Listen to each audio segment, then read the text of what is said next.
உடனே திமுகவுக்கு கொத்தடிமை, திமுகவிட்ட 2 சீட்டு 3 சீட்டு, அது கூட உன்னால வாங்க முடியாம தான் நீ கிடைக்கிற வெளியில. ஒரே ஒரு கவுன்சிலர் சீட்ல கூட உன்னால ஜெயிக்க முடியலையே, அதுல என்ன பெருமை? நிகழ்ச்சி ஒன்றில் பேசிய விசிக தலைவர் திருமாவளவன் தன்னை திமுகவின் கொத்தடிமை என கூறி விமர்சிப்பவர்களுக்கு பதிலடி கொடுத்துள்ளார். நான் திமுகவை ஆதரிக்கிறேன்னா அதுக்கு திமுகவோட இருந்து நம்ம பதவி பெறலாங்கிறதுக்காக இல்ல. நான் பெரியார் பாசறையில் பயின்றவன் என்பதனால் திமுகவை நான் ஆதரிக்கிறேன், அவ்வளவுதான். Very simple. உடனே திமுகவுக்கு கொத்தடிமை, திமுகவிட்ட 2 சீட்டு 3 சீட்டு, அது கூட உன்னால வாங்க முடியாம தான் நீ கிடைக்கிற வெளியில. ஒரே ஒரு கவுன்சிலர் சீட்ல கூட உன்னால ஜெயிக்க முடியலையே, அதுல என்ன பெருமை? பாலிடிக்ஸ்ல ஸ்ட்ராட்டஜி தான் முக்கியம்.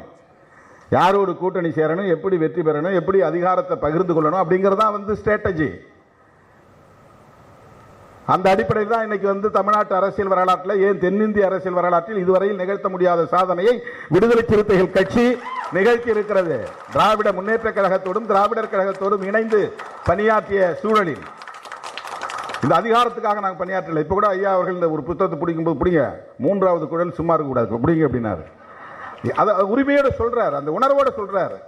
இன்னைக்கு தமிழகத்தில் முதுபெரும் தலைவர், மூத்த தலைவர், அவர் தான் இன்னைக்கு நம்முடைய திராவிட அரசியலின் மையமா இருக்கிறார். அவர் மனப்பூர்வமாக விடுதலை சிறுத்தைகளை 3வது குழல் என்று சொல்லுகிறார் என்றால் எந்த எதிர்பார்ப்பும் கிடையாது. என்னை திருப்திப்படுத்த வேண்டும் என்கிற தேவை அவருக்கு கிடையாது. இந்துக்களை ஒருங்கிணைப்பதற்கு சாதி பெருமை வேணும். அப்ப சாதி, அதுதான் இவனுங்க குடிப்பெருமைன்னு சொல்றாங்க. அதனால தான் பிஜேபி டீம் நாம சொல்றோம். அது என்ன குடிப்பெருமை? சாதியை ஒழிக்கணும்னு தான் சொல்லணும். அதுல பெருமைப்படுவதற்கு என்ன இருக்கிறது? சாதியிலே பெருமைப்படுவதற்கு என்ன இருக்கிறது? சாதி பெருமை என்றாலும் குடிப்பெருமைனாலும் ஒண்ணுதான். செய்திகளை உள்ளது உள்ளபடி தெரிந்து கொள்ள ரெஃப்ளெக்ட் நியூஸை சப்ஸ்கிரைப் பண்ணுங்க.